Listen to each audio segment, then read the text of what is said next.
Alright, we are recording. This is a new tutorial video. I had another one, but I've made some changes to the heart rate statistics and graphs shiny applet that I made for the body and games data. Most of it is the same as before if you've seen the previous tutorial or if you've worked with the applet. So the way it works is we have up here all the different data that you can load up. Currently I have it on Agony, which is a horror video game. And you would just, select one here, Alan Wake, hit load select data, boom, it loads. And you can save this table as CSV, as it says there. You can turn parts on and off, so maybe you only want, say, the first 10 parts. Do that. And this controls more than just that table, but we'll get to that. By default, it shows the mean and the median heart rates. You can also turn on, see the minimum, the lower quartile, upper quartile, the maximum. Sorry. And also you can see here, it tells us I spent a total of a little bit of 14 hours in Alan Wake, but for just the first 10 parts, about 6 hours, 6.25 hours. Now the main changes I've made are here. So previously we had just the graph, which was a histogram. This shows the median, lower quartile, upper quartile. And I know it's a little bit hard to read on this. Should maybe see if I'm making some adjustments, but 75, 80, 85, 90. Yeah, and you can download this. You can set the width and height of the download. So yeah, and it will be taller. So this I know I have kind of squished down. Here we have a course graph that is basically the data over the length of the recording. And as it says here, click and drag to zoom below. Do that. Now it's zoomed in, and we get the minimum and maximum for the time, so we know when it started and stopped. And also the min-max for the pulse and the mean and median for the pulse data as well. Now we're going to get to and you can also change the part. You do that, all update. Although it does wipe the brush here, which I don't think is inappropriate. Oh, and that table there is controlled by that. This is the new thing, this threshold.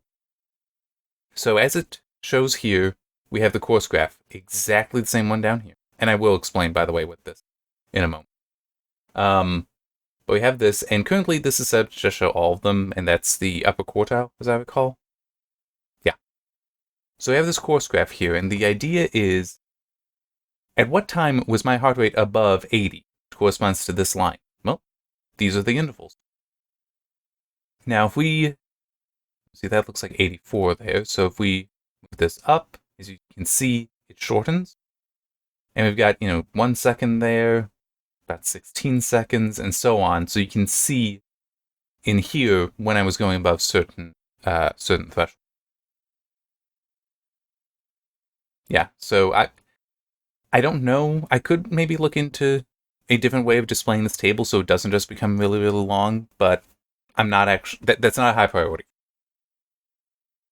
And then coming over to the multiple parts, this is a faceted graph, so it just shows all of them. And this is controlled by this. So if I do that, adds in the graph, and you can always turn it back off. Yeah, I'm going to turn them all back on so you can see what that looks like. And yes, it's trying to go through each one. And just like with the other graph, you can hit this to down. So one thing that I made in the back end is now these graphs are cached.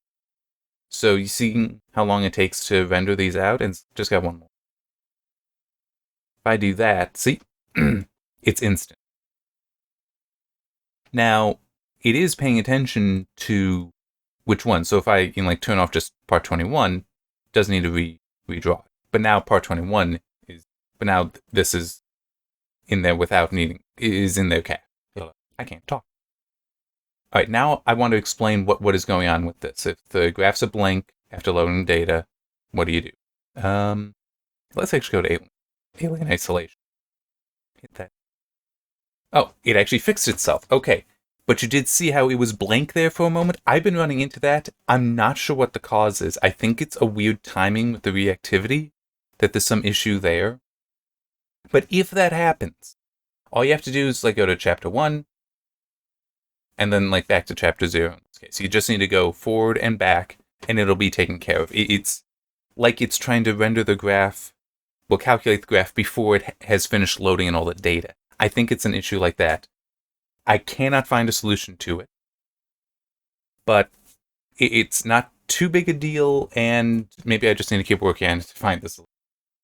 Yeah, so that covers all that. I've also disabled the ability to just upload a properly formatted CSV because you don't really need that in the applet. It's really only for me.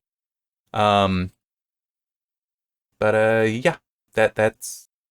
I just wanted to go through, and because this is a neat new feature, I don't know how useful it is, how much anyone may want to use it, but it is here, and it's a nice touch. And with that, I'll stop this, and thank you for watching.